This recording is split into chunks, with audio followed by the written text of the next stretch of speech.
የኔ ፋሚሊዎች ዛሬ የምንማረው ቻፕተር 3 ነው፣ ስለ ለርኒንግ ነው እና ለርኒንግ እና ቲዮሪስ ኦፍ ለርኒንግ እንማራለን እና በዚህች ቪዲዮ የሰራሁላችሁ ስለ ለርኒንግ ነው። እሱም ዲፊኒሽን ኦፍ ለርኒንግ አለ፣ ኤሌመንት ኦፍ ለርኒንግ አለ፣ ካራክተሪስቲክስ ኦፍ ለርኒንግ እና ፕሪንሲፕል ኦፍ ለርኒንግ አለ ማለት ነው።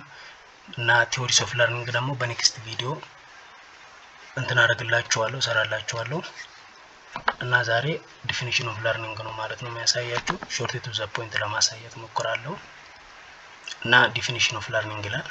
ለርኒንግ ማለት ምንድነው? what is the meaning of learning in psychology? what are the elements of learning? እና meaning of learning መያዝ አለባችሁ። ዘን ኤሌመንት ኦፍ ለርኒንግን ማወቅ አለባችሁ ማለት ነው። ለርኒንግ ይላል relatively permanent change in behavior occurring as a result of experience or practice. So in ስንል learning is a relatively permanent change. this ማለት ማለት ነው it is not temporary change ማለት ነው። permanent የሚል ቃል ምንድነው የሚገልጸው? temporary እንዳልሆነ ነው የሚገልጸው። permanent ነው ማለት ነው። temporary አይደለም፣ የሆነ ጊዜያዊ ነገር አይደለም።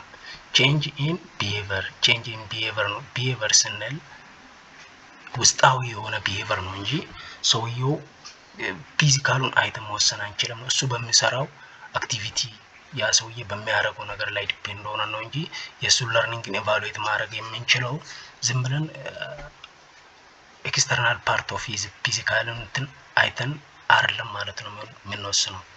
occurring as a result of experience. so learning የሚፈጠረው ከኤክስፒሪየንስ ወይ ደግሞ ከፕራክቲስ ነው እንጂ የሆነ ሰደን ኦንሴት ኦፍ ሰምቲንግ አይደለም ማለት ነው። ሰደንሊ የሚፈጠር ነገር አይደለም።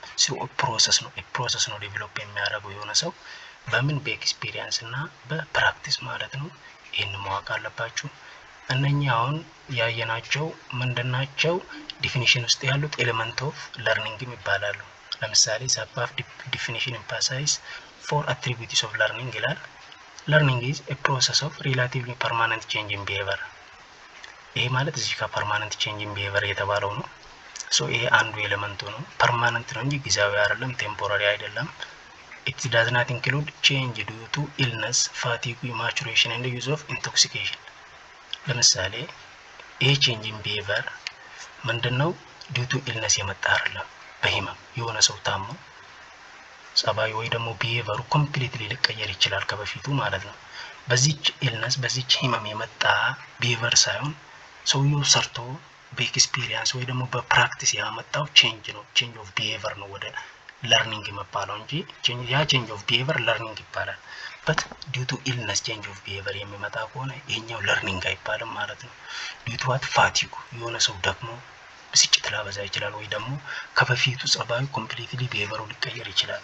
ይሄኛው ምንድነው? ለርኒንግ ማለት አንችልም ማለት ነው። ምክንያቱም ይህ ሰውዬ ለጊዜ ነው ጸባዩን የቀየረው እንጂ ስታብላይዝ ሲሆን ወደ ኖርማል ቢሄቪየሩ ሊመለስ ይችላል።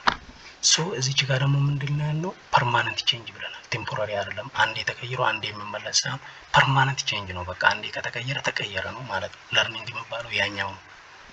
እዚች ጋር ግን ማቹሬሽን አለ ማለት ነው። ሌላ ይሄኛው ስንል ማቹሬሽን እንደ ዩዝ ኦፍ ኢንቶክሲኬንት በዚህ የመጣ አይደለም። ለምሳሌ ማቹሬሽን ስንል የሆነ ሰው የሆነ ታይም ላይ የሶስት አመት ህፃን አድጋ 10 አመት ስትሆን በዚህች 7 አመት ዲፈረንስ ብዙ ቼንጅ ኦፍ ቢሄቪየሮችን ታመጣለች። ለምሳሌ ፊዚካል ኒውሮ መስኩላር ዴቨሎፕመንትን ታመጣለች። ይሄ ኮኦርዲኔሽን ሲኖር ምንድነው? አስተሳሰቧ፣ ጸባይዋ ኮምፕሊትሊ ሊቀየር ይችላል ማለት ነው። ይሄ ዲዩቱ ኤክስፒሪየንስ ወይ ደግሞ ፕራክቲስ ትሬን ተደርጋ ሳይሆን ያመጣችው ህፃን ምንድነው? ማቹርድ ነው። በቃ ናቹራሊ ያለ ነገር ነው ማለት ነው። ሶ በዚህች የመጣ በዚህች በማቹሬሽን ምክንያት የሚመጣ ቼንጅ ምንድነው? ለርኒንግ አንለውም ማለት ነው። ኢንቶክሲካንት የሆነ ሰው ተጠቅሞ ጸባዩ ቴምፖራሪ ሊቀየር ይችላል። ለምሳሌ የሆነ ድረግ የተጠቀመ ሰው ኮካይን ለምሳሌ የሆነ ሰው ከተጠቀመ ለጊዜ ጸባዩ ኮምፕሊትሊ ሊቀየር ይችላል። ሶ ይሄንን ቢሄቪየር አይተን ደግሞ ለርኒንግ ነው ማለት አንችልም ማለት ነው። ፍሪሊ ከተቀየረ ነው በኤክስፒሪየንስ ነው እንጂ ፐርማነንት ከሆነ ነው እንጂ ዝም ብሎ በኢንቶክሲኬሽን በተለያዩ ፋክተሮች ከተቀየረ እሱ ለርኒንግ አይባልም። ኦኬ አራተኛው ኤሌመንት እነኚህ ባይ ዘ ዌይ ኤሌመንት ኦፍ ለርኒንግ ብላችሁ ያዙ። እነኚህ እነዛ ናቸው። አራተኛው ለርኒንግ ዲፔንድስ ኦን ፕራክቲስ ኤንድ ኤክስፒሪየንስ ይላል። ሶ ብያችኋለሁ በኤክስፒሪየንስ እና በፕራክቲስ ነው የሚመጣው ለርኒንግ እና እንጂ ሰደንሊ የሚመጣ ነገር አይደለም ማለት ነው። ሪፍሌክሽን ኦኬ ቀጣይ ላይ ደግሞ ምንድነው ያየነው? አንደኛ ዲፊኒሽን አይተናል እና ኤሌመንቱን አይተናል ማለት ነው። ቀጣይ ላይ ደግሞ ምናየው ካራክተር ኦፍ ለርኒንግ ማለት ነው። ካራክተሪስቲክስ ኦፍ ለርኒንግ እሱን እናየዋለን። እሱ ስንት ነው? ዮክማን እንደ ሲምፕሰን ሃቭ ዲስክራይብድ ዘ ፎሎዊንግ ማጀር ኢምፖርታንት ካራክተር ኦፍ ለርኒንግ ይላል። እሱስ ምንድነው? ለርኒንግ is a continuous modification of behavior throughout life. It is what? Continuous modification of behavior throughout life. አንዴ ቢሄቨሩ ሞዲፋይ ከተደረገ throughout life ያ ቢሄቨር ይኖራል ማለት ነው እና throughout a life ሞዲፋይ ሲደረግ ነው። ሶ ምንድነው የምትይዙልኝ? continuous modification of behavior የሚለው ነው ማለት ነው። it is continuous ማለት ነው። the second one is it is pervasive. ይሄ ማለት ምንድነው? ዘልቆ የሚገባ ማለት ነው። ሶ ወዴት ነው የሚገባው? it reaches into all aspects of human life. ወደ ሁሉም aspect of human life ነው ማለት ነው የሚገባው። it involves the whole person socially, emotionally and intellectually. involve የሚያደርገው the whole person ነው እንጂ some part አይደለም። ለምሳሌ the whole person ስንል socially, emotionally and intellectually behavior change ያደርጋል እንጂ ለምሳሌ ሶሻሊ ብቻ አይደለም። ሶሻሊ ስንል ከሰዎች ጋር ለሰዎች ያለው አመለካከት ወይ ደግሞ ከሰዎች ጋር ያለው ሪሌሽንሺፕ በዛ ነው የምታየው። ኢሞሽናሊ አይደለም። ኢንተሌክቹዋሊ ለብቻ ሳይሆን ይሄ ሙሉ ባንድ ላይ የሚይዘው ማለት ነው። the whole person ይላል። is often a change in the organization of experience. it is what? often a change in the organization of experience. ይሄ የሚመጣ ቼንጅ ነው። ይሄ ቼንጅ ደግሞ ኦርጋናይዜሽን ኦፍ ኤክስፒሪየንስ ነው ማለት ነው። በኤክስፒሪየንስ ኦርጋናይዜሽን ነው ይሄ ቼንጅ ሊመጣ የሚችለው።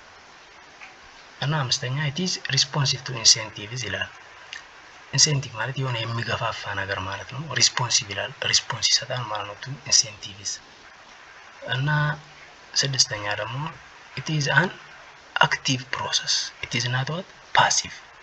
passive process አይደለም፣ አክቲቭ ነው። አክቲቭ ነው ሰውየው እንትን ለርን ማድረግ የሚችለው አክቲቭ ሆኖ ማለት ነው። አክቲቭ ፕሮሰስ የምንለው ለዚህ ነው። እና it is purposeful. it is not a meaningless የሆነ ነገር አይደለም ለርኒንግ። so purposeful ነው ማለት ነው። it depends on maturation and motivation. ዲፔንድ የሚሆነው ምንድነው? አንደኛው እንዳልነው ቅድም ያ ሰው ማቹርድ መሆን አለበት። ሁለተኛ ደግሞ ሞቲቬሽን ሊኖረው ይገባል። ይሄኛው ምንድነው? ካራክተሩ ነው ማለት ነው። እና ዘጠነኛ ደግሞ the last learning is multifaceted. it is not unidirectional or multi-dimensional መሆን አለበት። ሰውየው multifaceted ነው። ሁሉን እንትን ነው በቃ multifaceted ስንል ሁሉንም የሚይዘው ማለት ነው እንጂ ሲንግል ነገር አይደለም።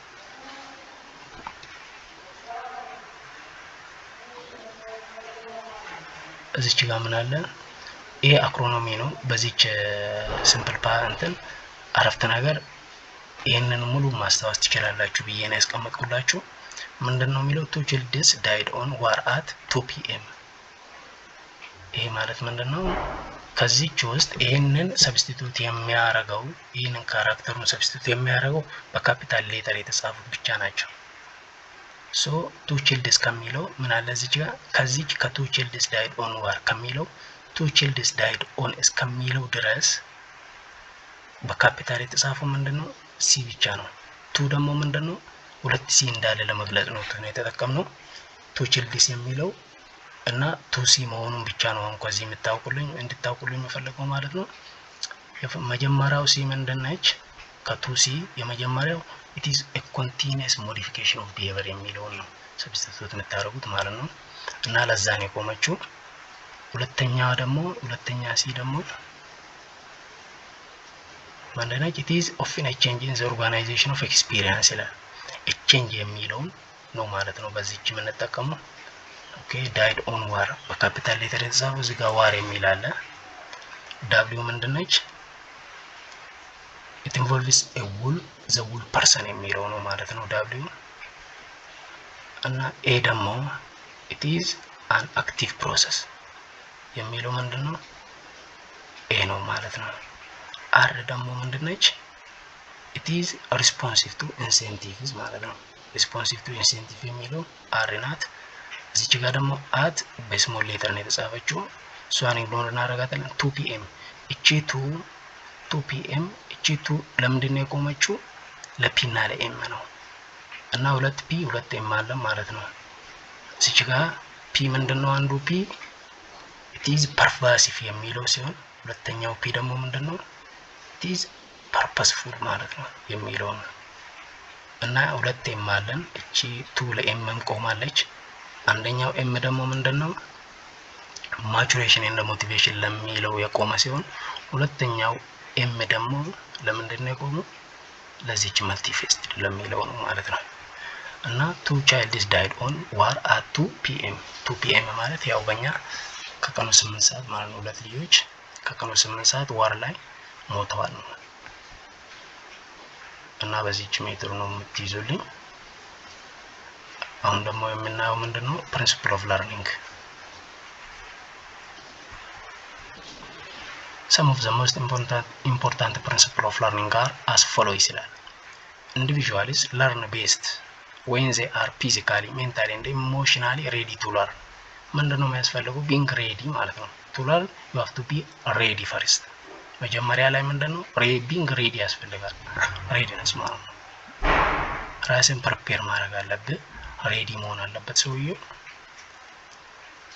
Students learn best when and retain information longer when they have meaningful practice and exercise.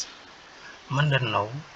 learn best የሚያደርጉ ተማሪዎች እና retain information ስቶሪ ያደረጉትን ኢንፎርሜሽን ደግሞ retain የማስታወስ የሚችሉት ምንድነው? when they have meaningful practice and exercise ዝም ብሎ በሽምደዳ ሳይሆን ወደ ሪል ላይፍ እየቀየሩ ማለት ነው። ሚኒንግ እየሰጡት በፕራክቲስ እና በኤክሰርሳይዝ ሚኒንግፉል ፕራክቲስ እና ኤክሰርሳይዝ ሲኖር ነው ማለት ነው። ምን የሚያደርጉት? ኢንፎርሜሽናቸውን ሎንግ ሜሞሪ ውስጥ የሚያደርጉና ከዛ ደግሞ ሪቴን ማድረግ የሚችሉ በሚኒንግፉል ፕራክቲስ ነው እንጂ ዝም ብሎ በሽምደዳ አይደለም ለማለት ፈልጎ ነው። እና ሚኒንግፉል ፕራክቲስ የሚለውን መያዝ አለባችሁ ማለት ነው። learning is strengthened when accompanied by a pleasant or satisfying feeling and that learning is weakened when associated with an unpleasant feeling ይላል። እና በሳቲስፋይንግ ፊሊንግ ላይ ሆነ በፕሌዘንት ፊሊንግ ላይ ሆነ የምትማረው ነገር ከምን ይበልጣል ማለት ነው? ከአንፕሌዘንት ፊሊንግ ላይ ሆነ ከምትማረው ይበልጣል ማለት ነው። ሳቲስፋይንግ ፊሊንግ ማለት በደስታ ማለት ነው። በቃ ኢንተርቴን እያደረክ ምናምን የምትማረው ነገር ቶሎ የማስታወስ እንትን አለ እና ደግሞ ስትሮንግ ነው ማለት ነው። ለርኒንግን ስትሮንግ ያደርጋል ማለት ነው። ስትሬንጅ ነው ይላል። ለርኒንግ ኢዝ ስትሬንጅ ነው ይላል። ሶ ሳቲስፋይንግ ፊሊንግ አንደኛው ምንድነው? ፊሊንግ ነው ማለት ነው። ፊሊንግ ማተር ያደርጋል ማለት ነው ለርኒንግን። ሶ ፕሪንሲፕል ኦፍ ለርኒንግ የተባለው ለዚህ ነው። እና things learned first create a strong impression in the mind that is difficult to erase ይላል። እዚች ጋር ደግሞ ኦርደር ነው። መጀመሪያ ላይ የተማርከው ነገር ከአይምሮ ቶሎ አይጠፋም ለማለት ፈልጎ ነው። things learned first create a strong impression in the mind that is difficult to erase ቶሎ erase አይደረግም ወይ ደግሞ አይጠፋም ነው። ምን መጀመሪያ ላይ የተማርከው ለምሳሌ ለሁለት ሰዓት የሆነ ነገር ብታነብ ቢሆን ወይ ደግሞ ብትማር ቢሆን ሁሌም እንደዛ ለሁለት ሰዓት የምትማር ከሆነ ሁሌም ያንተ አይምሮ ፎር ኤግዛምፕል ለመጀመሪያ 30 ሚኒት የተማርከውን ስቶር ታደርጋለች። ምክንያቱም ስፔስ አላት ማለት ነው። በቂ ስፔስ አላት በዛች ታይም። ከዛች በኋላ ደግሞ የምትማረውን ሜቢ ልትረሳ ትችላለህ። ምክንያቱም መጀመሪያ ላይ ስቶር ካረከው ጋር እዛ ውስጥ ይገባና ምን ኮንፍሊክት ይፈጥራል ማለት ነው። ሶ አዛት ታይም መጨረሻ ላይ የተማርከውን ልትረሳ ትችላለህ ማለት ነው። ሶ ብዙ ጊዜ ሪከመንድ የሚደረገው አስፈላጊ ነገራቶችን ፈርስት ላይ የማንበብ እንትን ማለት ነው ማንበብ እንዳለባችሁ ነው ሪከመንድ የሚደረገው። things most recently learned are best remembered በቅርብ የተማርከው ነገር ቶሎ ሪሜምበር ታደርገዋለህ ነው። እና እዚች ጋር ምንድነው ታዲያ ይሄ አንዱ ፕሪንሲፕል ነው ማለት ነው። the principle of intensity implies that student will learn more from the real thing than from a substitute ስቱደንት የሚማሩት from real thing ነው ማለት ነው than from a substitute። ለምሳሌ አንድ የሜዲካል ስቱደንትን ወስደ ከአሻንጉልት ነገር ሰውን ከመመስለ ነገር ከምታስተምረው ኖርማሊ ፔሸንት ላይ ወይ ደግሞ ህመምተኛ ላይ ወስደ ብታስተምረው ምንድነው ማለት ነው በጣም ለሱ ጉድ ነው ማለት ነው። ይሄ ደግሞ it is better to teach students or real things than substitution ማለት ነው። ሶ ለዛ ነው በሪል ቲንግ ላይ የተማርነው ነገር ላረሳ እንችላለን ማለት ነው። ከሰብስቲቱሽን ሪል ቲንግ ይበልጣል ማለት ነው። individuals must have some abilities and skills that may help them to learn skill እና ability ደግሞ ዋሳኝ ነው ማለት ነው። things freely learned are best learned the greater the freedom enjoyed by individuals the higher the intellectual and moral advancement ሶ እዚች ጋር ምንድነው ፍሪደም ዋሳኝ ነው ማለት ነው። ፍሪደም አንዱ ፕሪንሲፕል ነው እና ለዛ ያዙልኝ።